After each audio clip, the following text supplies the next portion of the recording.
Bulletin में आगे बढ़ेंगे। लखनऊ से बड़ी खबर मिल रही है, उसे आपको रूबरू कराएंगे। बड़ी खबर, बड़ा अपडेट। यूपी कांग्रेस के जिला अध्यक्ष की लिस्ट जारी हुई है। कांग्रेस के राष्ट्रीय अध्यक्ष मल्लिकार्जुन खड़गे ने मुहर लगा दी है इस लिस्ट पर। कुल 134 जिला और शहर अध्यक्षों के नाम भी घोषित किए गए हैं।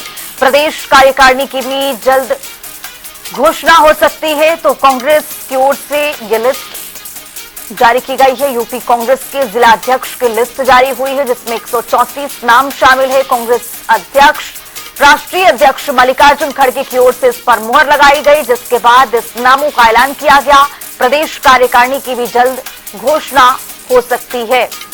लखनऊ से बड़ी खबर है, बड़ा अपडेट है। यूपी में जिला अध्यक्षों की सूची कांग्रेस पार्टी की ओर से जारी की गई, ताकि बूथ स्तर पर मजबूती के साथ कांग्रेस पार्टी आगामी विधानसभा चुनाव लड़ सके और संगठन में पूरी तरह से तालमेल बैठाया जाए। इसी खबर पर ज्यादा जानकारी के साथ हमारे वरिष्ठ सहयोगी लखनऊ से जुड़ रहे हैं टीएन मिश्रा जी। टीएन मिश्रा जी, जिस तरह से कांग्रेस के भी 134 जिला अध्यक्षों की सूची जारी की गई है, राष्ट्रीय अध्यक्ष के मुहर के बाद इस लिस्ट को जारी की गई है, क्या मायने, क्या मतलब? देखिए, खुशबू, कांग्रेस भी लगातार भाजपा के जो नक्शे कदम पर चल रही है।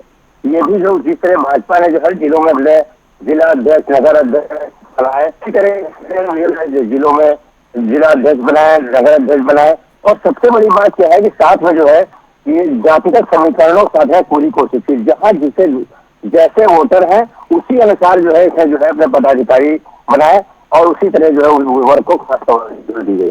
तो जहाँ जैसे मान लिया हम ओबीसी ज्यादा थे तो ओबीसी भी लगा दिया, और जहाँ पे जो है एसटी थे, एसटी वोटर ज्यादा है, वहाँ पे एसटी को अध्यक्ष बनाया गया। तो जो 133 अध्यक्ष बनाए गए हैं, तो इससे काफी को समीकरण 2027 के चुनाव के साथ रही है कांग्रेस कि 2027 में उसको जो है शायद कुछ जो भाजपा की अपेक्षा टक्कर में मदद मिले। तो इसी अनुसार उसने देखा किस तरह पदाधिकारी ऐसे बनाए कि जो लोगों के बीच में जाए और उन्हीं के बीच मिल करके उनके साथ काम करें और बेहतर वोट जोड़ सके। तो ये जो है कुल मिलाकर 2027 की रणनीति और ये जो निकाय चुनाव होंगे उसकी रणनीति के तहत जो अध्यक्ष बनाए गए हैं, और ये माना जा रहा है इससे कांग्रेस को फायदा भी मिल सकता है। जी बिल्कुल।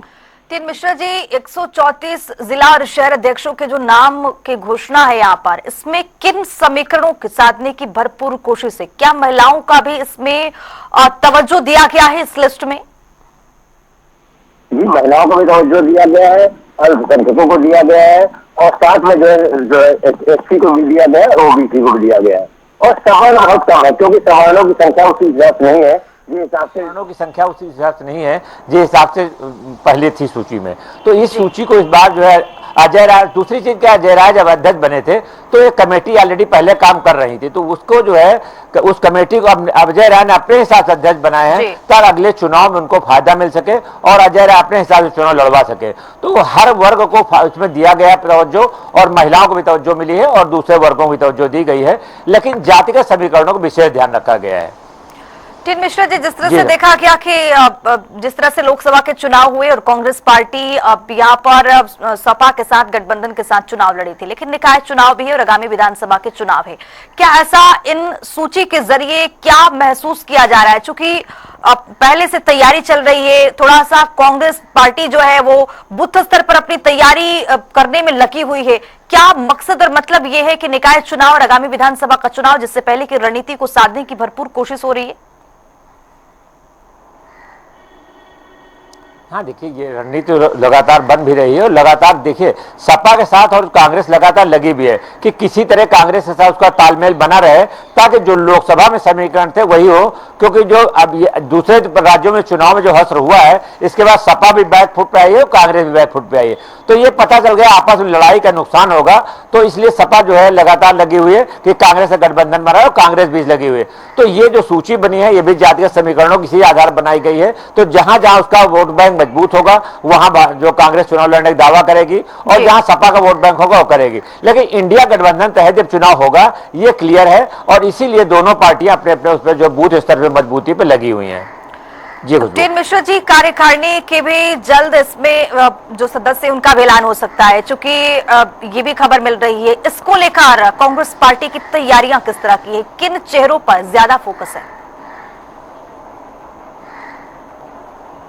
देखिए, कांग्रेस का फोकस सारा जिताऊ जो चुनाव में कौन हमें जीत दिला सकता है, पब्लिक में किसकी ज्यादा पहुंच है, कौन पब्लिक में छाया है और कौन पब्लिक में अपनी जो है छवि अच्छी बना करके और का वोट लड़ा सकता है, ज्यादा मतदाता निकाल सकता है। तो ऐसे लोगों को कार्यकारिणी में शामिल किया जाएगा।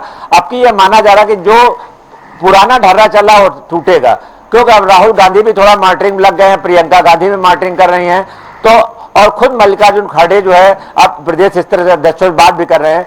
तो उन्हीं लोगों से बात करके ऐसे लोग कार्यकारिणी में आएंगे कि जो पार्टी के फायदा दिला सके और पार्टी कुछ बेहतरीनी पार लगाने में मदद कर सकें।